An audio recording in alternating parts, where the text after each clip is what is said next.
All right, everybody. Welcome to the 2025 Women in Wildfire Leadership Panel discussion in partnership with the Women in Wildfire Group and Grassroots Wildland Firefighters. My name is Ben McLean. I'm the chair of the Culture Committee with Grassroots Wildland Firefighters. And it's my honor tonight to get to be here and introduce some of my friends and people who we will all have the pleasure to work for someday, hopefully. Some really bright and up and coming leaders in the wildland fire space. Before we jump in, I want to I want to offer something up to the group in regard to culture. Because culture can be kind of a squishy topic, but that's what we're discussing tonight, and wildfires culture specifically. So the way I picture culture, and I hope this works for you, is it's the social environment within which we all interact. And much like the physical environment, it's our duty as leaders to be intentional with how we facilitate that social environment so that we can optimize our team's success. We all show up to work in buildings. There was a time in the glory days of the Forest Service, some would say, where people had to show up and literally build their own ranger district office, right? Well, we don't have to do that anymore, but we take for granted that the physical environment doesn't affect us and we can actually go in and set the temperature on our thermostats. But the outside environment, the weather, the stuff we can't control, that's still very much in play. And it would definitely reduce our ability and our team's ability to be successful if we were constantly exposed to it. And leaders, our responsibility is to make sure that our folks are set up for success. So when it comes to the social environment, we need to approach the intention within which we curate the culture of our teams with the same level of ownership and obligation that we do the physical environment. And in regard to safety and high team performance, well, we all know what that looks like, right? See something, say something. Now, I'm excited tonight to see what that looks like outside the physical environment. And we're going to talk a little bit about what culture has been and what it can become, because it is becoming something. We live in a lot of uncertainty right now. And even as of yesterday, who knows where wildland fire is even going to live in the federal government, right? We can't say that with the same confidence today that we could 2 days ago. But what I can say with certainty is that there will be people who show up on the fire line when wildfire and people interact negatively, and when wildfire and people interact positively in the form of intentional fire. There's going to be people there.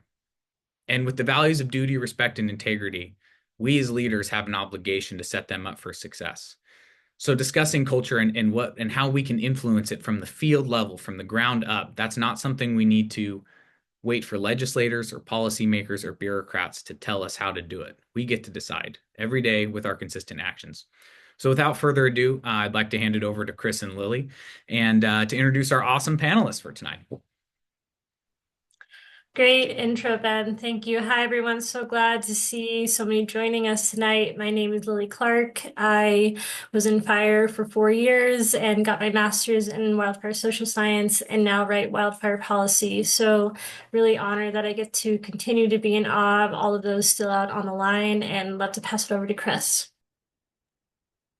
Hey everybody, my name's Chris Ives. I'm a current wildland firefighter with a hotshot crew in Region 3, Southwest, and been involved with this project with Lily and some other folks. Originally evolved from a discussion at Northern Arizona University School of Forestry with some focus on getting young folks in Conservation Corps and NAU students involved in wildland fire and connecting them with mentors, and specifically with the experiences of women in wildland fire.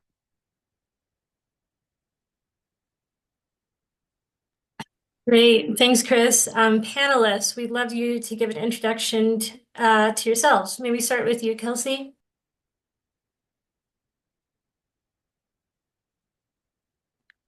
Yes. Hi, my name is Kelsey Lemon. I am a wildland firefighter out in South Carolina. I've worked on Type 3, Type 6 engines, and I've worked in Region 3 all the way out to the East Coast. And then I've also worked on Handcrews. And I've been involved in Women in Wildland Fire. I helped do some boot camps. I've actually been on a panel at NAU.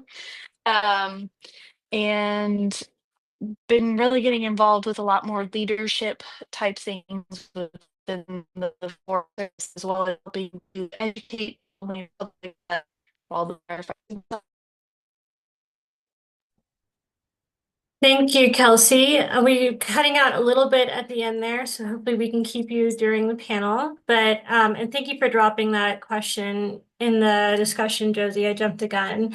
Rebecca, next, please introduce yourself and how you have worked as a wildland firefighter, as well as other ways in which you work with fire through academic studies, advocacy organizations, and beyond. Yeah, hi everybody. I'm Rebecca Roller. I fought fire for 9 years. I started with a contract engine, and then I have been on Handcrews pretty much ever since then. A mix between wildland fire modules. I spent some time with the Redmond Hotshots in Redmond, Oregon, first as a detailer and then 2 years as a lead. And then I moved to Bend, where I spent my last season. And I have actually chosen to end my wildland fire career after a lot of debate. But I think that that allows me to offer a different perspective as far as transitioning, and hopefully give some insight on ways that if I could go back, ways in which that I could balance my life in order to support a long career. So I just made this decision in March, so I am still very much so in transition, and I am currently back in school to get my electrical engineering degree. So moving from wildland fire into electrical engineering. So very different worlds, but I'm excited for the challenge, and I hope to bring a unique perspective to this year's Women in Wildland panel. Amazing. Thank you, Rebecca. Maggie, will you go next, please? For sure. Hi, my name is Maggie Epstein. I'm going into my 8th season of Wildland Fire. Most recently, I was a squattee on a WFM in Idaho. I am transitioning to aviation world this upcoming season. I'm also a researcher and a PhD student in the Fire Center at the University of Montana, where I study operational decision making. So essentially, what choices do we make? Why do we make those choices? And what are the landscape outcomes? In particular, I study fuel treatments and how we actually tangibly use them to stop fire spread. And I also have personal interest in improving how we respond to sexual violence in wildland fire and taking very critical learning focused approaches to building stronger crews after sexual violence. Wow, amazing. Thank you, Maggie. Amelia, would you like to go next? Y'all got me? Cool. Awesome. So hi, I'm Amelia Wood. I'm out of Region 4. You went to Wasatch Cache. I came up as a Job Corps student as a student crew, and then they liked me so much they hired me back. And so 2021, I switched over to aviation. So I've been running in the tanker-based world for about 4 years now. And so I've taken on kind of the more technical side of things, running into doing my COR certification for the tankers themselves. And then recently have taken part in our forest mental health subcommittee. And so kind of helping put together groups for that and provide resources and information to help kind of strengthen our forest.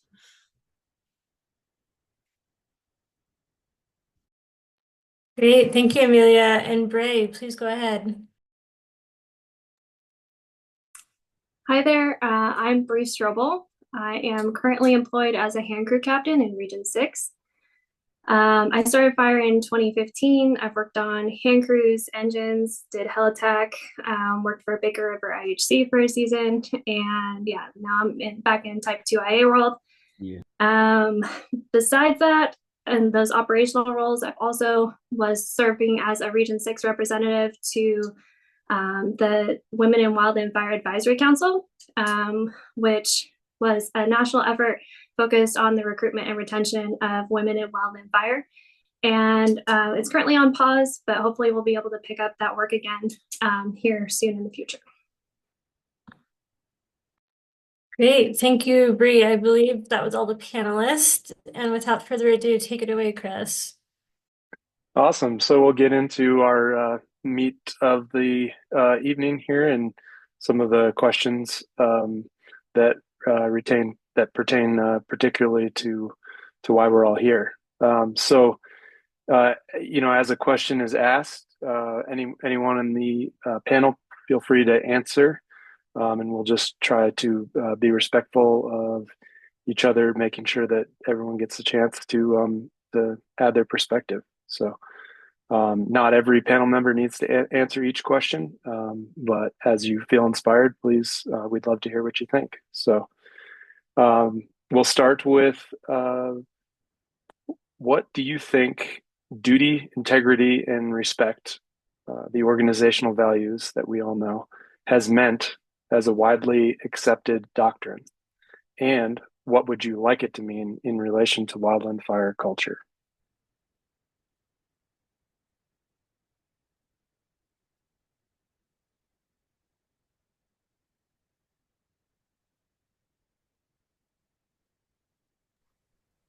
I'll go first. So for me, thinking about what that's meant historically, I feel like we've kind of used these values to almost like martyr ourselves.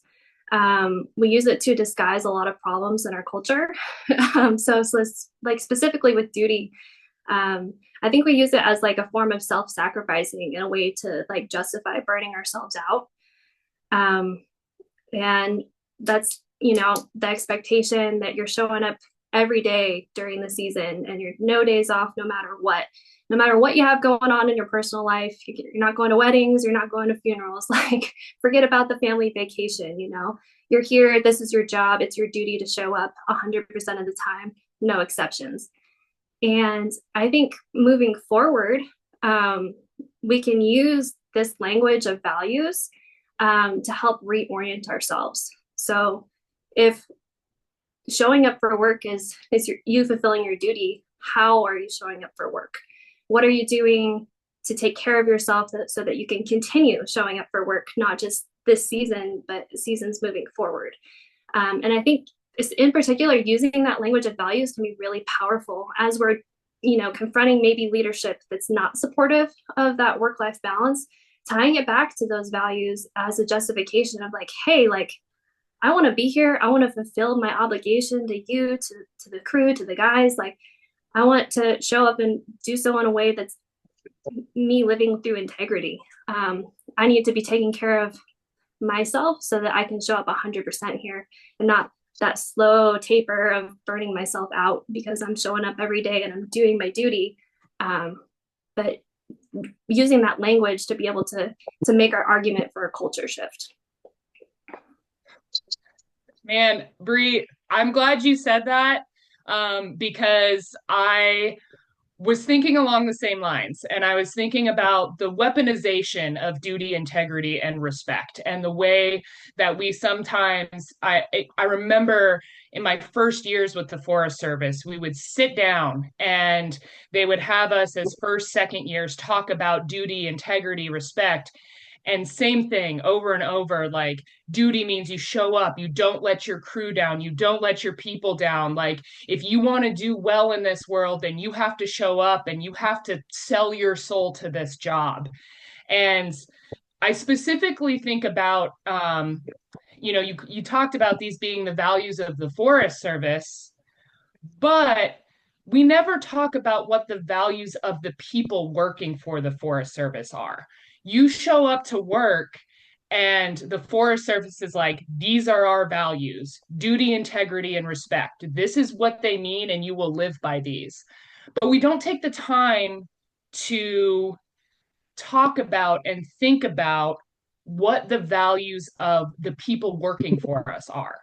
And specifically, I think about integrity and how can I show up to work with integrity if my values, or I don't feel like my values, are aligning with the values of the supervision that I'm working for?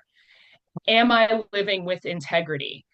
And if we want to live in a culture that really embraces duty, integrity, and respect, we have to look at how we can use those values as an entity to support and interweave the values of individuals that are working for us as well, and how people show up with integrity.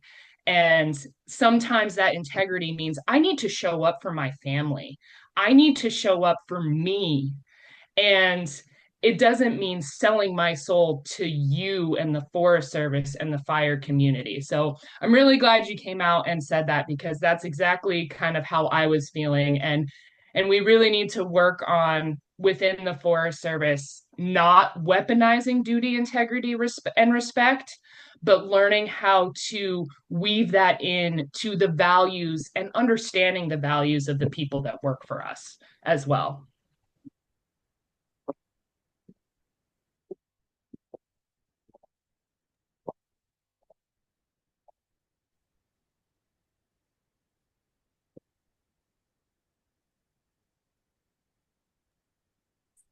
Also well said. Does another panelist want to speak to this question?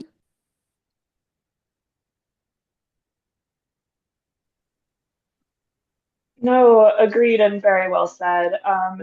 In particular, on integrity and respect, the first time a lot of people engage with it is as new FFT1s, like leading people on a tiny little mission for the first time in their life, often like a 19-year-old, you know. And I've always appreciated from a leadership standpoint having like in the IRPG a written framework of like you need to act like an adult with integrity because as a leader, that's like a hard thing to cultivate in someone who doesn't necessarily have it intrinsically. And even if we're not always consistent, even if we're a little hypocritical about it sometimes, just having something written that's like, no, part of this job is you're going to be respectful. That has come in clutch for me personally.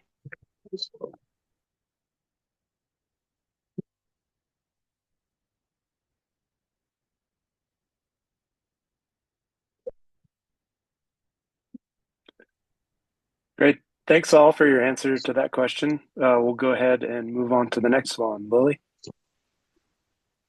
Yeah, great. Thanks, Chris. Panelists, what are some of the ugliest parts of wildland fire culture that you've seen manifest? And what do you think are the root causes that allow some of these mentalities to exist? I was actually really excited to speak to this one when you sent the questions out, because our jobs are hard. They're not very glamorous. A lot of decisions are made way above your head. So if you're on your millionth day of like digging a contingency line to nowhere, you probably don't know why you're doing that, and there's probably some grumbling of like, this is dumb. So you can't necessarily rely on like mission for motivation to get you out of your sleeping bag, and you need a little bit of intrinsic motivation. And that intrinsic motivation is really healthy for us, but it can also be really competitive. It can be a proving ground where you have a lot to prove to yourself and to others, and it can be really ego focused.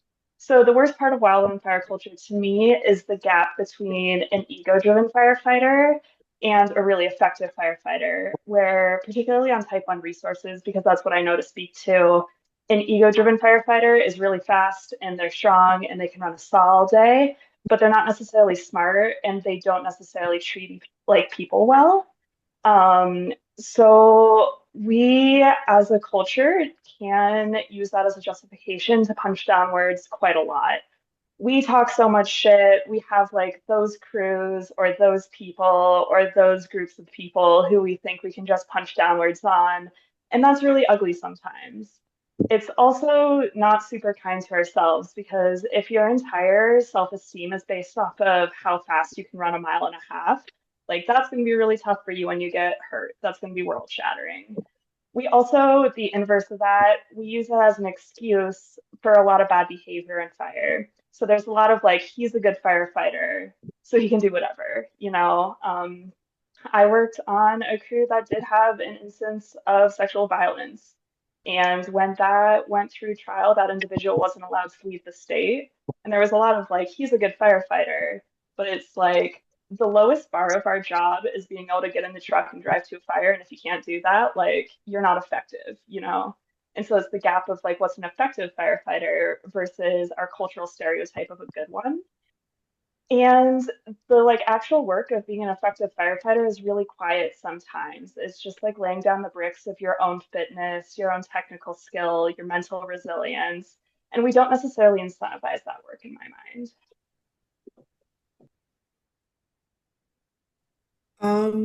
Yeah, so I was actually really excited for this one too. My standpoint is kind of this is the way things are. And so that's kind of I guess the way to phrase it on why I think it's so toxic. Because we're as an agency, we're trying to like create this new culture. Um, but we're coming from a standpoint of this is the way things are, and we have, I think, older leadership in, and they're like, cool, well, why we have younger folks coming in and it's like, cool, why are we doing it? Why do we do things this way? And there's this standard answer of this is just how we do it. This is the way things are. Um, and so seeing that kind of in my world of aviation takeover of us trying to recreate an aviation program and kind of up our standards to a national level of just safety and overall just cultural well-being, because we have that stigma of this is a place where old dudes go when they can't fight fire anymore and they're retired. And so excuse me, rewriting that. And so I think now as we have younger newer leaders coming in, we're going to kind of see that shift from shut up and dig because I told you to, and we're securing this line because da da da. I think I coming up through Job Corps. Not all of them are the same, but I was blessed with a really well-informed crew leader, and he always told me, "You'll get an answer. It might not be right now, and it might not be what you want it to be, but you will get an explanation and you will get an answer." And so, yeah, I think kind of fighting that I don't want to say old boys club mentality, but kind of that old boys club mentality of help your buddy out and this is how it is. And kind of coming in with newer, fresher mindsets and doing things like this.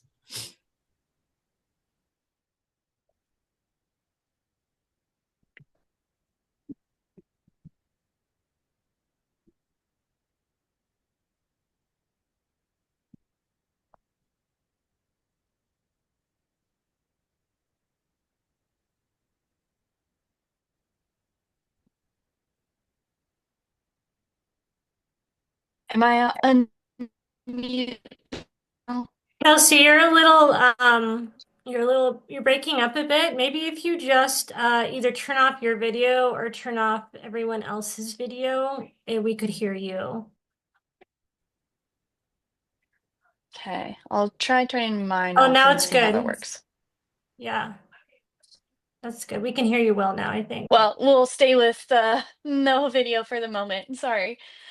For me, some of the ugliest parts of wildland fire culture has kind of been a mix of what's already been discussed, but I would say definitely a lack of respect for work-life balance. That's the one that I've seen most recently. And I believe there's a long-standing idea that work is life, and within a job that we have a bias for action, it's really easy to want to constantly be involved, and there's always some sort of fear of missing out. And so it's really easy for people to be at work and want to work, but I also think that there's people who don't recognize that in themselves, which can mean they're always working and they can have some animosity that's formed towards others who want to have a life outside and do have a life outside of work, which also creates pressure to constantly work. And it can become a norm and an expectation to work on all your days rather than just a choice. Um, and I think part of some of these things that just kind of exist aren't going to go away because, like I said, that is somewhat of our mentality of having a bias for action, and we enjoy going and working with the people we work with typically, and we want to be able to be there and help at the different incidents, whether it's a small IA on your forest or a large incident. So it's really tough to be able to take those steps back. But being able to, like we talked about earlier, remember that it's important to not only be there for that day or that season, but the next few seasons. And I think we were doing a good job of kind of indoctrinating that. And it really just does depend on where you are as to whether or not you see um, that culture.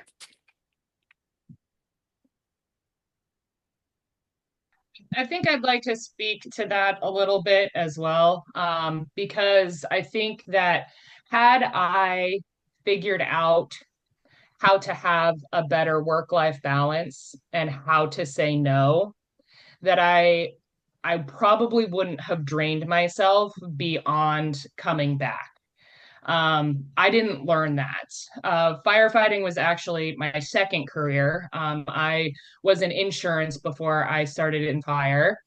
And when I got into fire, there was this indoctrination of you don't miss a day. It was very much that old school mentality of you have to show up and you have to put in the work. Otherwise, you won't get the chance to work on your FFT1. You won't get the chance to work on your engine boss. You won't get the chance to work on your crew boss. And so I did. For the first 8 years of my season, 8 seasons of my career, I never said no to an assignment. I never said no if somebody asked me if I needed to work a day off or cover somebody or do these things. And I think that I don't want to say like it's a cultural thing that is shifting because of intention. I think it's a cultural thing that is shifting because it has to. We don't have a choice. We are going that direction. I see it because what the wildland fire seasons are getting longer. We're being asked to work year round, which for some people is great. Some people want 26 and 0. Some people don't. Some people really value that 18 and 8 and having those pay periods off. But it doesn't matter because as soon as you're back on the clock, you're going out to North Carolina to help with fires out there, or you're going down to Georgia to help burn or do something like that. And so you're always going. You're never really getting that break. And you have to give yourself that break. And like I said, I think that culture is shifting because it has to. Because if we look at our younger firefighters coming up, your firefighter twos, your firefighter ones, they're not sticking around. And it's because they have different values. We've been told our whole lives that if you work hard, you'll get somewhere, you'll move up, you'll go places. And that's not necessarily the case. And the younger generation coming up, we're very quick to say, oh, they just don't want to work hard. They're selfish and they're entitled and they're these things. They're not. They have respect for themselves and they won't let the older generation in fire dictate how they live their lives. So if we want to work on retention and we want to have a healthy culture, we don't have a choice. We have to shift the way that we work with fire and life.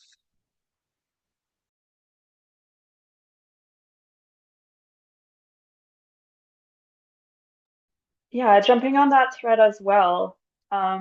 Thinking about the next 5 to 10 years, my job is fully incompatible with motherhood, like completely, full stop. And I don't know or like have a solution for that. We don't have that institutionally.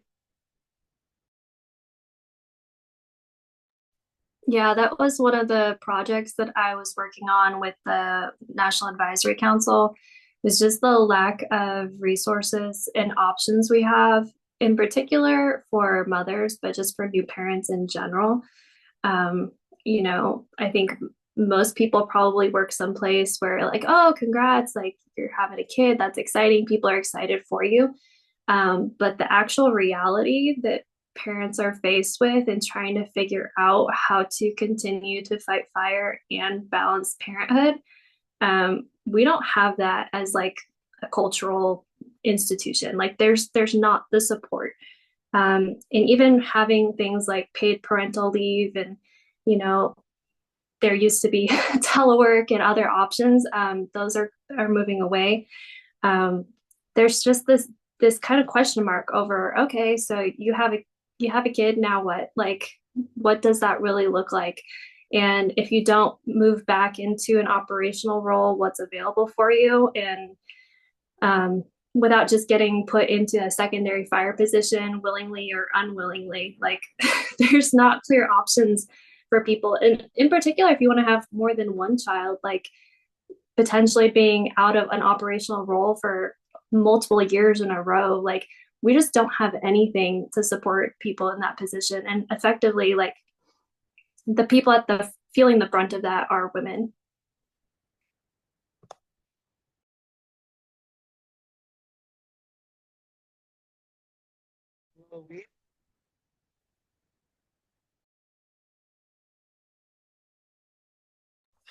Thank you all. Does anyone else want to speak to this question before we move to the next one? Okay, Chris? Awesome. Yeah, thanks for those really thoughtful responses. I hope some folks are taking note and gaining some perspective here. So we'll move to pretty much the inverse of the last question that we asked. Gives us a chance to reflect on some of the positive parts. What are some of the healthiest, richest parts of wildland fire culture you've experienced? And what does it take to make them happen? I.e., is it something that we do intentionally?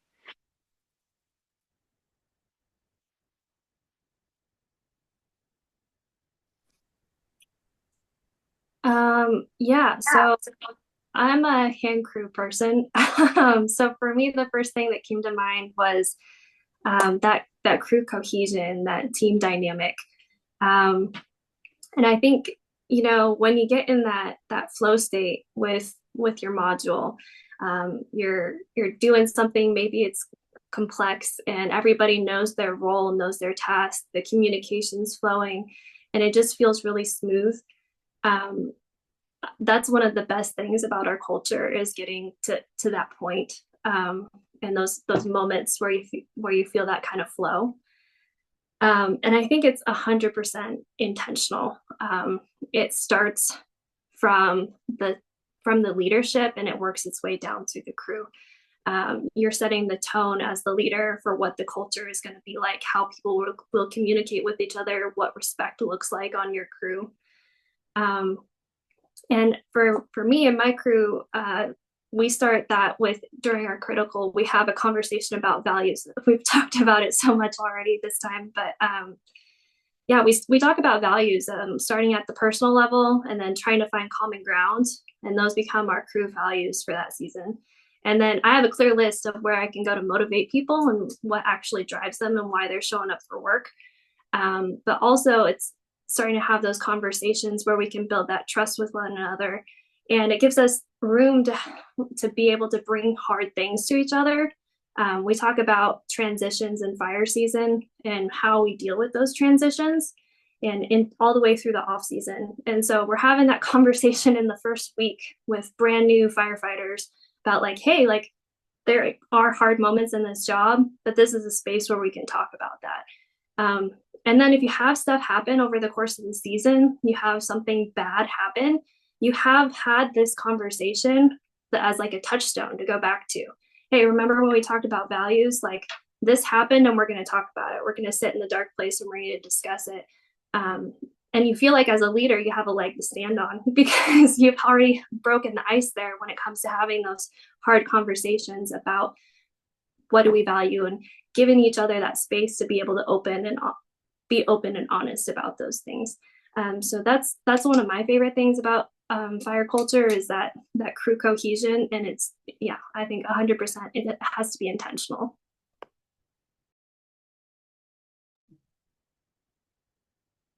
Dang, Brianna, I want to come back to fire and work for you. You are exactly the kind of leader that needs to absolutely spread like I don't want to say a disease because it's not a disease. It's absolutely like everything you just said is exactly what we need.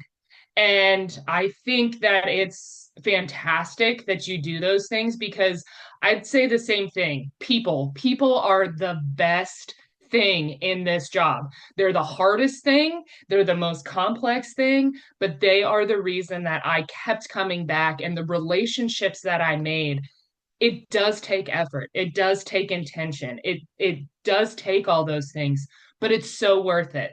And one of the greatest things about fire is you'll have some hippie who doesn't wear shoes right next to on a saw team with like the cowboy boot wearing Wrangler redneck guy, and they would have never talked to each other at the bar or out in public, but they're best friends because they're on a saw team together. You have people from all different walks of life and different backgrounds that come together and they bond, and we bond through intention, like exactly what Brianna was just saying. Like I think that if we had more leaders like her, we would have no retention problems. Absolutely. Because, like, that is what we need. We need to recognize that people are people and they have values and they have motivations. And what motivates me doesn't necessarily motivate the person beside me. And taking the time to figure that out and taking the time to figure that out between your teammates as well is incredibly important. But I think that we have to be very intentional about how we create those relationships, because I have worked for people in the past that are very much like, I'm gonna like bonding through shared suffering, which to me is another way of saying trauma bonding. I'm going to trauma bond this crew together and they're going to have a common enemy. There's better, more holistic ways that might be harder, but they need to happen if you're the leader. And so I think I think that everything she just said should be put on a billboard and plastered to every email in the Forest Service as an example of how to really, truly um, positively influence your crew and how to make your team a team.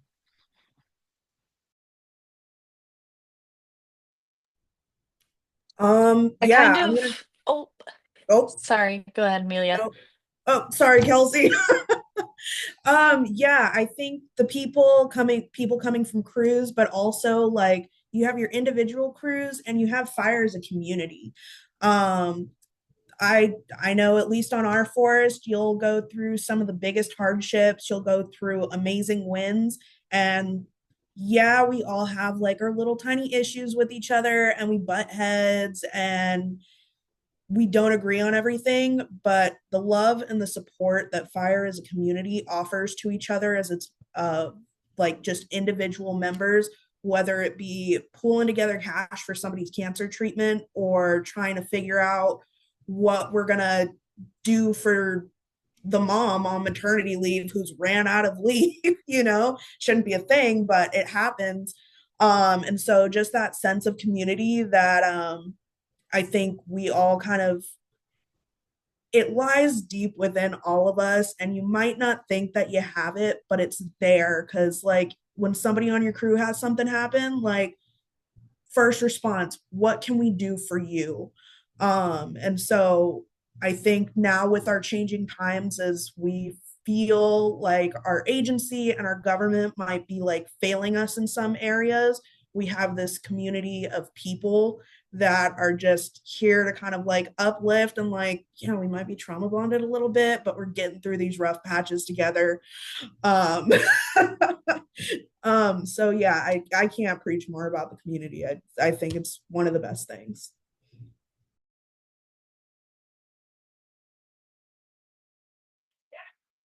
Not to kind of continue on that same train, but I definitely think the community is one of the biggest pieces. But I think there, sorry. Um, I spoke earlier about work-life balance as one of the negatives, but the community that you're in also can make that some of the most healthy part of the culture in some places.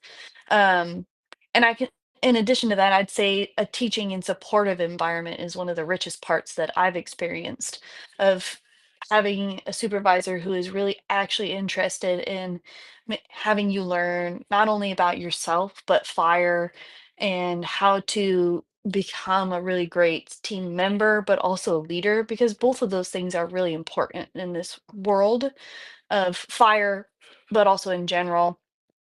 And I would definitely say that it takes intention to create and keep those kinds of dynamics. And to make it happen, you have to have individuals who really care about their people in ways that are in more ways than one, and they're willing to fight to keep their people healthy.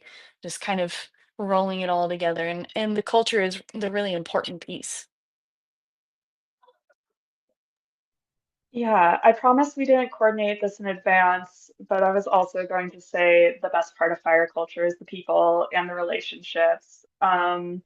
It is the greatest privilege to be trusted with, you know, both the actual literal lives of your coworkers and their well-being in the way that we are trusted. And it's also the coolest, most fun thing in the world to show up to a random trail race and get cheered on by strangers because of the logo on your hat, or making friends on chairlifts, or in the grocery store because you're both wearing green pants and you both needed lunch today. I do think it's intentional, not even necessarily from a leadership standpoint, but in how we all show up. The glue in a lot of places is shared suffering or trauma bonding, not necessarily in a negative way either, but in like that's the shared experience that makes us so tight. Um, and on that thread, access to those experiences is really valuable. And I think women can be a little afraid of like going for the shot crew or going for like the type 1 aviation resource. And I wish when I was like 18, 19, 20, someone told me to just like send it because really it is rewarding.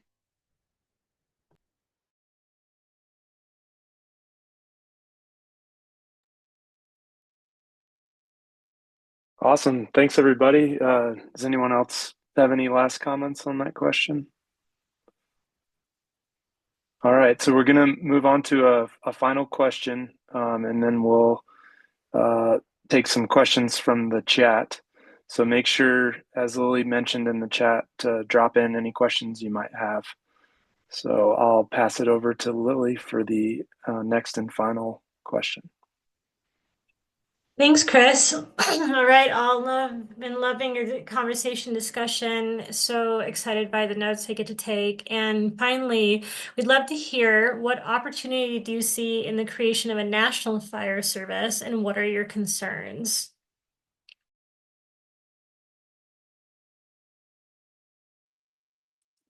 I'll jump in first on this. I think there are definitely some positives of kind of taking everybody from the different agencies and pulling them together so that we know that we all have the same experience levels. Technically, that should be the case as per NWCG and other things, but you always see that there's little bits of differences. DOI has a task book that you have to do to become a faller or faller 3, whatever it is. The lowest Sawyer. Forest Service doesn't have that. So it's one of those little weird nuances. But so that could be a really big positive. The negative that I see is not only are wildland firefighters firefighters, but we also support the other pieces of the Forest Service. We put out signs, we help maintain trails for recreation, we patrol the forests or the areas that we're in, and creating some sort of centralized force. I'm not really sure how that would take us out of those particular locations and having the like our specialized areas that we know really well. So to me, that's a worry. And then we are a big portion of the workforce, and I don't see the rest of the Forest Service kind of upping the staffing to help continue with being able to produce for the public in regards for recreation. And as a firefighter, I enjoy being able to recreate in our national lands, and I would be really bummed to see that kind of fall apart.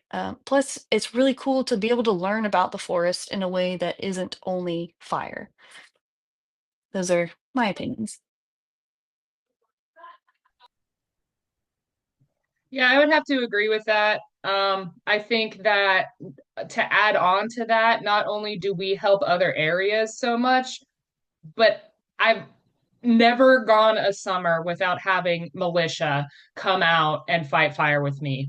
And man, those trails folks, those timber folks, they're some of the hardest working people on the crew sometimes. And I can't tell you how many people have gone from trails or from timber or some other avenue within the Forest Service and come to fire because of being able to go out on a couple rolls and then they catch the fire bug and they come out.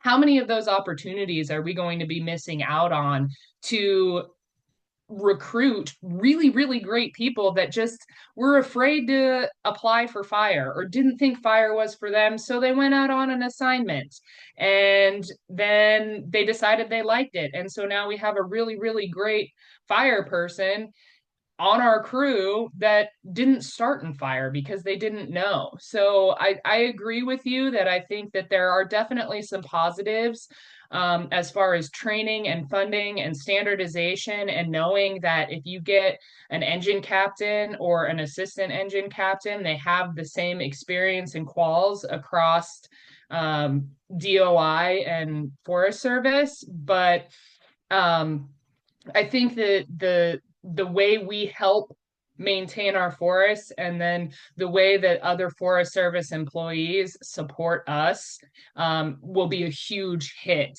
to the entire system.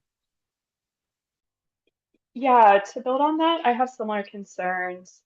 In some contexts, wildfire is an emergency, and in some contexts, it's a very natural ecosystem process. And it's kind of weird to manage one ecosystem process separate from like timber and hydrology and all those other moving parts. And I think macro scale planning will be challenging and ultimately have worse landscape outcomes with a separate fire service. I also think we have an instinct to solve institutional problems for ourselves and just leave everyone else behind. And it would be probably stronger long term if we solved a lot of the pay and the staffing and the interagency inconsistency for everyone, regardless of job series.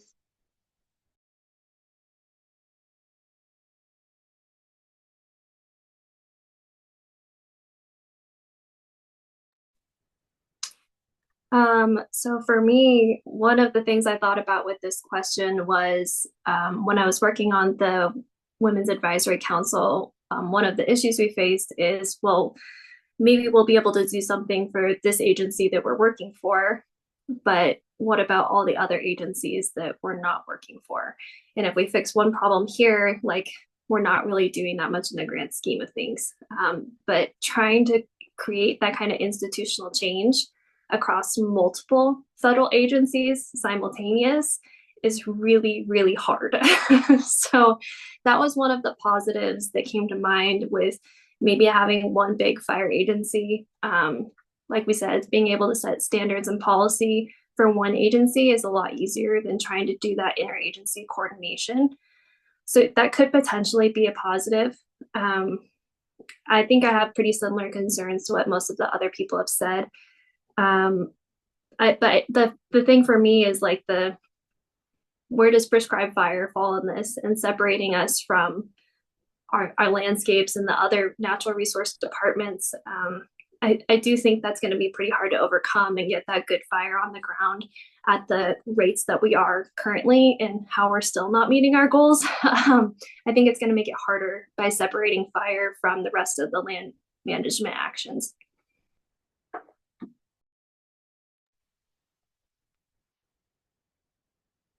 Great. Thanks everyone for the responses. Just out of respect to the schedule for this evening, we'll go ahead and pass over the torch to Josie to read some of the questions that were dropped into the chat. Take it away, Josie.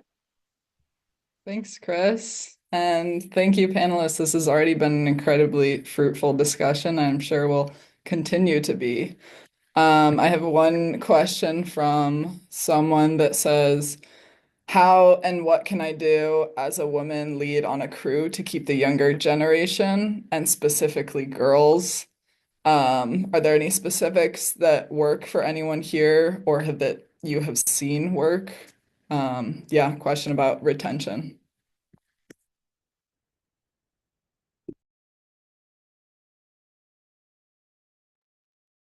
Um, so one of the things that works really well for retention for women in general is mentorship. So even if it doesn't come naturally for you as a leader on that crew or module, make the effort to reach out to all of the women who are working on the crew and talk to them about, hey, like, I'm here if you have questions. I'm here for the stupid stuff. I'm here to help you figure out how to pack your 14-day bag. Like, be really approachable and don't make them feel like they can't come to you for stuff, and go from there. If you can get them coming back and coming back season after season, that's going to help with it. But just be someone who they can ask the questions to, because think back to when you first started, and maybe there was nobody there for you when you first started, and you had to ask some dude with a gigantic beard what you should bring, and he told you everything that's in his bag, but your bag is going to look different. So yeah, I think just don't be afraid to be that mentor and take ownership over that, even if you're not like their leader or you're not on their module. Like, give people somebody to go to and be approachable about that. And then just setting that example, like, of like, I talk to the guys that work for me all the time about, like, this is how we're going to treat everybody on the crew that works for us, regardless of who they are. And that standard is the same for everybody. And yeah, just about being a good person and treating people the same, but don't be afraid to have those conversations. If you're seeing behavior like that on any kind of module, don't be afraid to call each other out for it.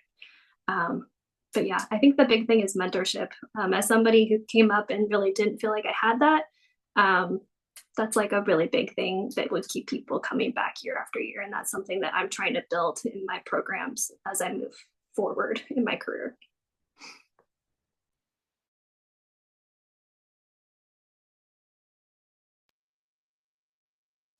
To build on that, I would definitely say mentorship. And if you're not going to be the mentor within your own crew, or they don't feel comfortable with that, bringing in options from other crews, people who are in the vicinity. I found a mentor who was on my district but wasn't on the engine I started on originally, because it was all men on my particular little section. Um, so being able to supply those people, kind of, or be that connection sometimes. And sometimes it's just hard to ask those questions of somebody who's also a supervisor. So being able to give them somebody who's an outside entity, but also just making those connections, and checking in with people on days off sometimes, or making sure that you remember like little things. I'm sure we kind of talked about that the culture is really important, but birthdays and doing some sort of little celebration, or um, asking them how a sibling is and if they had a wedding, or something else that they went to. Just those little connections are really important. And then if you do have an off season, connecting with them a little bit throughout that time frame, just letting them know that you care. And it's because a lot of times, you can feel like your season was really great. You connected with the people who were there. And then once the season is done and you stop seeing people face to face, people fall off the face of the earth, and you just don't exist to them anymore. So it's really nice to have somebody who reaches out and reminds you that they cared about you and they liked having you around. So that can also help.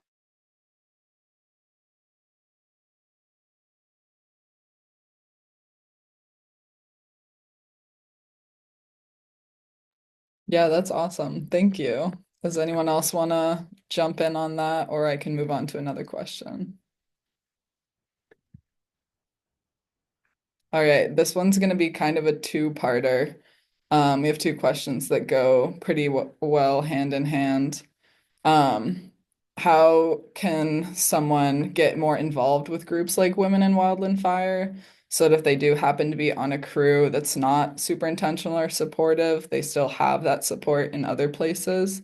And then how might you handle a situation where you do feel undermined or excluded on a detail specifically where maybe you're not super comfortable with that crew and you don't know a ton of people?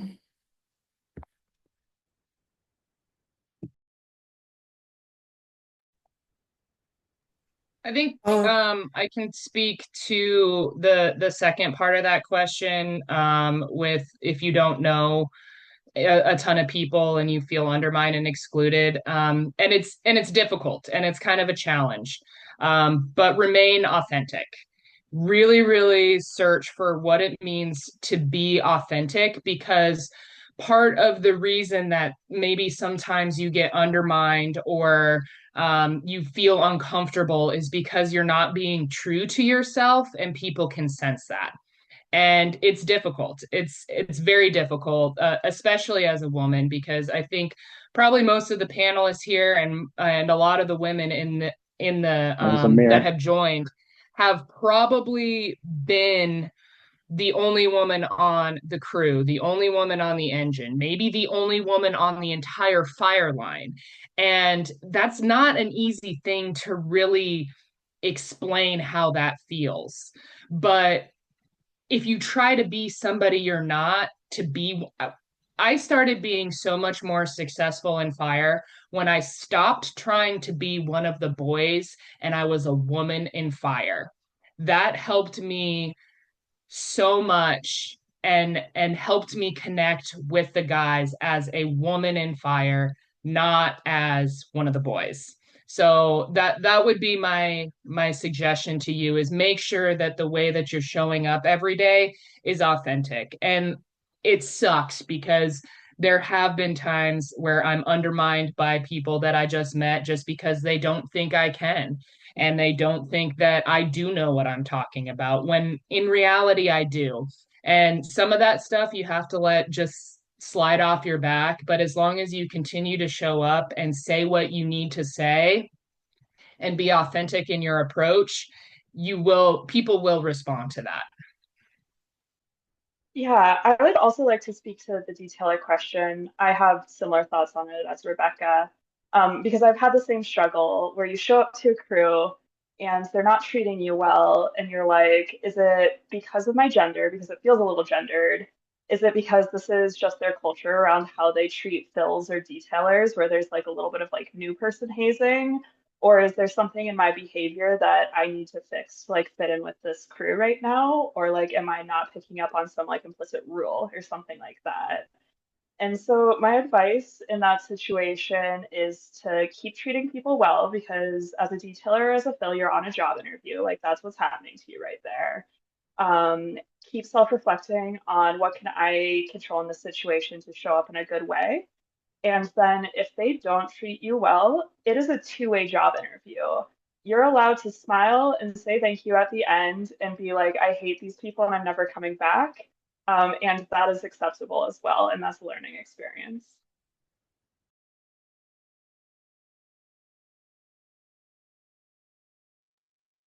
Yeah, I just want to echo what Maggie said right there. Like, sometimes you will go to work someplace and you will very quickly realize that the culture there is not for you, and that's okay. You don't have to work there. You might be stuck there for the season, but that is the wonderful thing about fire jobs, is that there's new ones every year. So if it's not a good fit, it's not a good fit. And if those people don't value you, then you don't need to invest your time, effort, and energy into that place. Um, keep your job, keep doing what you need to do, move on. Yeah, and I don't think I have anything better to add than that. But yeah, just know your worth, know when it's other people and not you, and move on.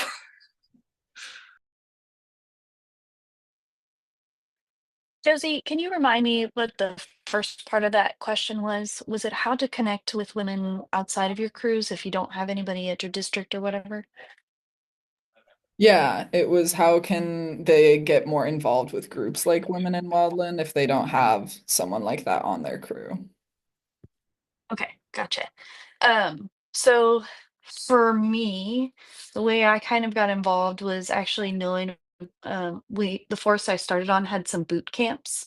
So if you kind of look for, there are old boot camp flyers that are around. I don't think that there are any boot camps that are currently happening. But there's contacts on those. And if you just kind of reach out and you really want to get involved, that's one way to kind of get into some people who have been involved in Women in Wild and Fire. There's also some Facebook groups that exist, or just reaching out to people if you happen across a panel like this. Anybody who kind of attends is going to be interested in making some sort of connection. So reaching out to I'm open. Reaching out to me if you want to talk more. But yeah, I think there's a lot of different ways, and if even if you see somebody at a fire camp or on an assignment somewhere, making that conversation, either if they're not willing to have those conversations with you, I'm sure there's somebody else there who would be and could put you in contact with somebody else. So there's always a way.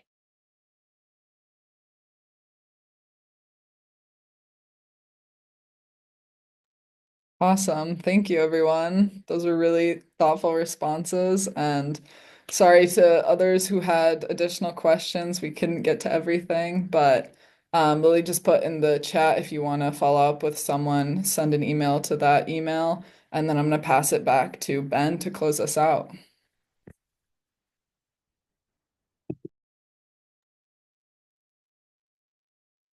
Wow. If you came in to this meeting tonight, or if you're watching this recording and you were discouraged about the state of the fire service and the state of land management, I hope that well, I'm glad you're here because I'm certainly encouraged. I think our future is very bright. And I think all of the people on this panel are just a testament to that. And this is just a drop in the bucket. Um, I'm reminded of a Teddy Roosevelt quote I heard recently: the best thing to do is the right thing to do. The second best thing to do is the wrong thing to do.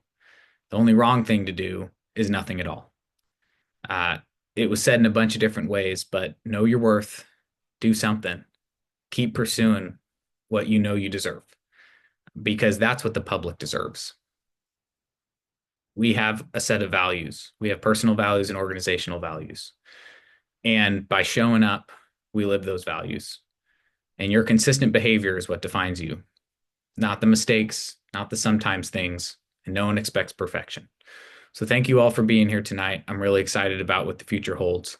This recording is going to be posted on YouTube, and also this recording, as well as the last few years of this panel, are going to be posted on the Grassroots Wildland Firefighters website under the Firefighter Resources tab. So if you'd like to see more, Lily did drop in the chat the way to get in contact with the Women Wildfire Group.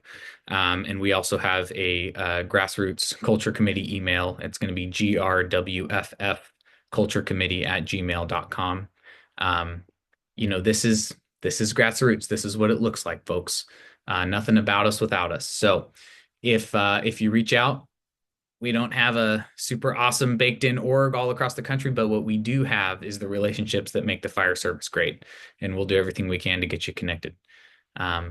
With that, I've got nothing else to add. Thank you all for your attendance tonight, and we'll stop the recording and we'll see you next time. Thank you all. Great job, panelists.